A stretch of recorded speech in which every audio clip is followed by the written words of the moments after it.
Toi, tu penses que c'est qui Satoshi? Je sais pas. J'en sais rien.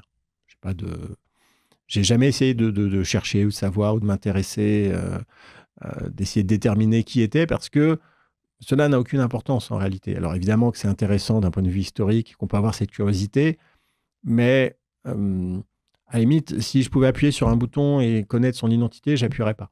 Parce que je préfère ne pas le savoir, parce que ça correspond à l'éthos de Bitcoin. Et moi, je peux que m'incliner devant l'intelligence de Satoshi Nakamoto d'avoir décidé de ne jamais donner son identité.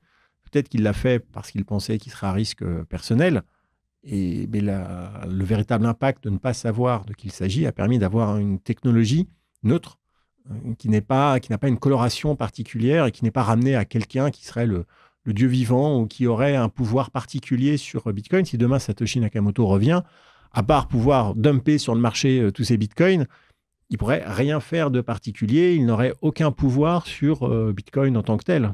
Alors je pense qu'on l'écouterait s'il disait des choses, mais au final, il n'aurait pas plus de pouvoir qu'un autre. Si vous investissez en crypto ou si vous voulez vous lancer, vous pouvez le faire directement sur Finari. On a pris l'ADN de ce qui fait notre force, une interface épurée, centrée sur l'essentiel, l'investissement. La tarification est attractive, transparente et surtout c'est un produit made in France. Finari, c'est une plateforme pensée par des investisseurs long terme, pour des investisseurs long terme. Vous pouvez investir de façon instantanée ou bien mettre en place un plan d'investissement programmé. Une fois mis en place, vos investissements sont sur pilote automatique. Notre rémunération est transparente et affichée à chaque transaction. Et encore mieux, vous pouvez générer des revenus passifs avec le prêt ou le staking. Si vous cherchez une solution simple, régulée et sécurisée, Finari est fait pour vous. Scannez ce QR code ou cliquez sur le lien dans la description pour commencer à investir en crypto. Le prix actuel du Bitcoin, c'est aux alentours des 70 000 $.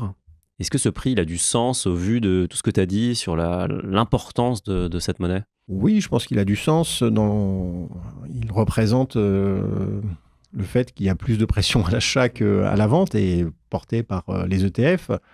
Il y a le halving qui va arriver dans quelques jours et on va continuer de voir des évolutions et je pense, beaucoup de secousses sur le prix du Bitcoin parce qu'en général, après le halving, il y a toujours des gens qui veulent prendre leurs bénéfices. Tu peux rappeler ce que c'est le halving? Le halving, donc tous les 4 ans, le réseau Bitcoin divise par 2 le nombre de Bitcoins qui sont émis sur le réseau. Au début, lorsque Bitcoin a été créé, il y avait 50 Bitcoins qui étaient émis toutes les 10 minutes et tous les 4 ans, ça divise par 2. Et donc, ça permet d'avoir une courbe asymptotique qui tend vers 21 millions de Bitcoins. C'est pour ça qu'il n'y en aura jamais plus.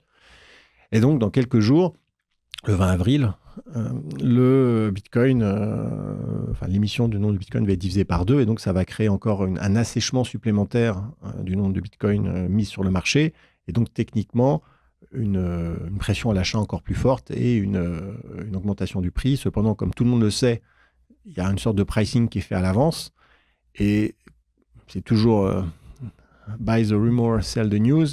Donc après le halving, il y a des chances qu'il y ait des secousses et que le prix baisse. Cependant, après, mécaniquement, la pression à l'achat va continuer quoi qu'il arrive et donc le prix va monter.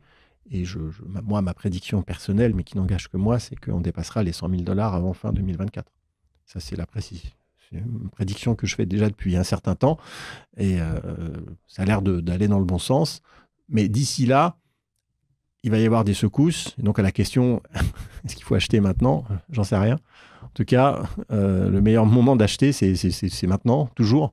Pas forcément attendre. Donc, si on veut rentrer sur les marchés, c'est peut-être de le faire de façon séquencée, pas tout mettre d'un seul coup, mais mettre un certain montant toutes les semaines, etc. Le DCA pour, évidemment, essayer d'éviter de lisser la volatilité parce que, une chose est sûre, il y aura beaucoup de volatilité dans les jours et les semaines qui viennent. Tu penses qu'on ira à 1 million? Oui, mais le jour où on sera à 1 million, je ne suis pas certain que ce sera une bonne nouvelle pour l'ensemble des citoyens et des habitants, en tout cas des pays occidentaux, parce que cela voudrait dire, à mon avis, que l'euro a lâché, que le dollar a lâché. Et certes, nous, bitcoiners, on pourra, entre guillemets, se réjouir d'avoir eu raison, et de profiter d'une capacité, d'un pouvoir d'achat qui aura été conservé. Mais je pense que pour la plupart des citoyens et des personnes, ce sera terrible. Donc, je n'ai pas spécialement envie d'avoir raison sur ce niveau-là.